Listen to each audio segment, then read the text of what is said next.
श्री राम समर्थ। मई 4 सत्संग में रहे, सदा संतों की संगत करे। परमार्थ के लिए संतों का अधिष्ठान आवश्यक है। उन्हें खोजने कहीं जाना नहीं पड़ता।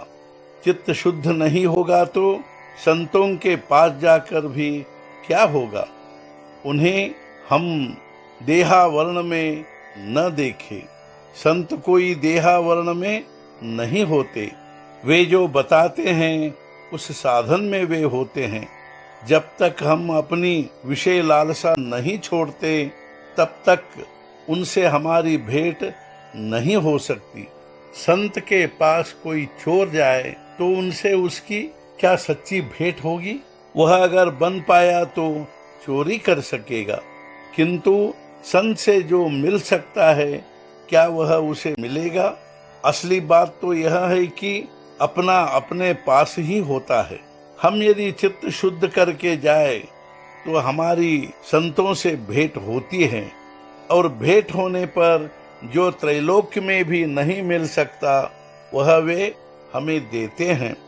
ऐसे संत जो कहे हम वही करें, यही उनकी सच्ची सेवा है। एक आदमी एक संत के यहाँ रोज दर्शन करने आता था। वहाँ और भी बहुत लोग आते थे, लेकिन वह किसी से भी बात नहीं करता था। कोई कुछ पूछते थे तब भी उत्तर नहीं देता था। उसकी मुद्रा सदा उदास और खिन्न रहती थी।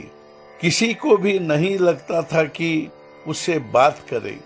इसी तरह कुछ दिन बीते। आगे फिर एक दिन सद्गुरु बोले, अरे वह मेरा पगला कहाँ है, वह आज क्यों नहीं आया। और बस यह उसने सुना ही नहीं कि वह आनंद के मारे उछलने लगा। और फिर जब वहां से जो गया तो आया ही नहीं। वह काहे को आता। गुरु एक बार मुझे अपना कहे, यही तो शिष्य को प्राप्त करना होता है, और यही उसे समझना जरूरी होता है। वह उस आदमी ने जाना और इसलिए उसका काम हो गया। गुरु तुमसे तुम मेरे हो गए ऐसा कहते हैं, फिर भी तुम वह नहीं समझते, इसलिए कि तुम विषय की इच्छा लेकर आए होते हो और विषय की अधिक प्राप्ति हो, यह हेतु तुम्हारे मन में होता है। जबकि इसके विपरीत गुरु शिष्य को विषय से निवृत्त करना चाहते हैं।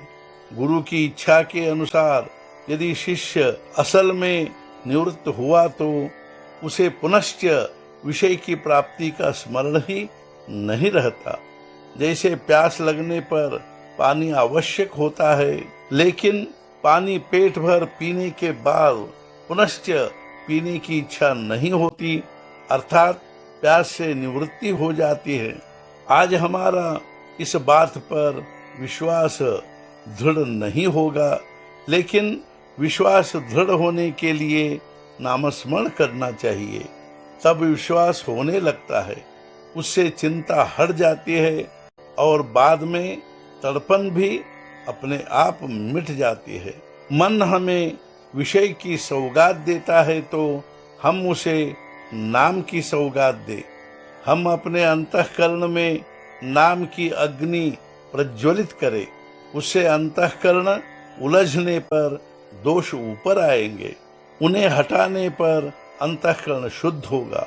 शुद्ध अंतःकरण से नाम लेने पर भगवान की कृपा का अनुभव होगा। नाम से ही अंतःकरण शुद्ध होता है। नाम से ही मन अंतःकरण में प्रवेश कर स्थिर होता है। आज का मुख्य विचार, संत जो कहेंगे वही करना उनकी सेवा है। सद्गुरुनाथ महाराज की जय। जय जय रघुवीर समर्थ।